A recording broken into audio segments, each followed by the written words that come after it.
नमस्ते दोस्तों, आपका स्वागत है हमारे YouTube चैनल पर। और आज हम बात करने वाले स्टॉक मार्केट के सबसे इंपॉर्टेंट टॉपिक के बारे में। तो टॉपिक का नाम है स्टॉप लॉस ऑर्डर। तो चलिए देखते हैं और इस वीडियो से कुछ नया सीखे हैं। सबसे पहले स्टॉप लॉस ऑर्डर क्या होता है। इमेजिन कीजिए आपने एक स्टॉक खरीदा है, लेकिन आप चाहते हैं कि अगर उस स्टॉक की कीमत एक सर्टेन पॉइंट से नीचे गिर जाए तो वो ऑटोमेटिकली सेल हो जाए। यह होता है स्टॉप लॉस ऑर्डर। यह आपके लॉसेस को लिमिट करने के लिए यूज होता है। अभी एक एग्जांपल लेते हैं। आपने एबीसी कंपनी का स्टॉक 100 रुपीज में खरीदा है और उसका stop loss 90 rupees per set किया है। अगर स्टॉक प्राइस 90 रुपीज तक गिरता है तो यह ऑटोमेटिकली सेल हो जाएगा और आपका लॉसेस 10 रुपीज तक लिमिटेड रहेगा। अब बात करते हैं कि हम स्टॉप लॉस ऑर्डर को कैसे यूज करते हैं। ट्रेडिंग प्लेटफॉर्म पर आपको स्टॉप लॉस ऑर्डर सेट करने का ऑप्शन मिलता है। आपको सिर्फ अपना desired stop loss price inter करना होता है और जब प्राइस उस लेवल को टच करता है आपका स्टॉक सेल हो जाता है। मान लीजिए आपके पास XYZ कंपनी का स्टॉक है जो आपने 200 रुपीज में खरीदा है। आपका एनालिसिस कहता है कि यह स्टॉक 180 रुपीज तक गिरता है तो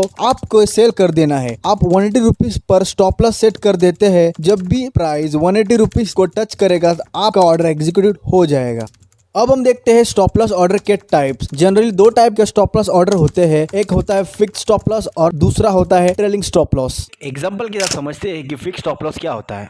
फिक्स स्टॉप लॉस वो होता है जहां आप एक फिक्स प्राइस सेट करते हैं। अगर स्टॉक उस प्राइस को टच करता है तो सेल हो जाता है। एग्जाम्पल के साथ अब हम समझते हैं। आपने PQR कंपनी का स्टॉक 150 रुपीज में खरीदा है और आपका फिक्स स्टॉप लॉस 140 पर सेट किया है। अगर स्टॉक प्राइस 140 रुपीज तक गिरता है तो यह ऑटोमेटिकली सेल हो जाएगा। अब हम समझते हैं कि ट्रेलिंग स्टॉप लॉस क्या होता है। ट्रेलिंग स्टॉप लॉस थोड़ा एडवांस है। यह डायनामिकली एडजस्ट होता है। जैसे जैसे स्टॉक प्राइस बढ़ता है यह स्टॉप लॉस भी बढ़ता है, लेकिन अगर स्टॉक प्राइस गिरता है तो यह स्टॉप लॉस सेम ही रहता है। एक एग्जांपल के साथ समझते हैं कि एबीसी कंपनी का स्टॉक आपने 100 रुपीज में खरीदा है और ट्रेलिंग स्टॉप लॉस 5% सेट किया है। अगर स्टॉक 100 रुपीज से 110 रुपीज तक बढ़ता है तो आपका ट्रेलिंग स्टॉप लॉस भी 105 रुपीज तक बढ़ जाएगा। अगर स्टॉक 110 रुपीज से 105 रुपीज तक गिरता है तो आपका स्टॉक सेल हो जाएगा।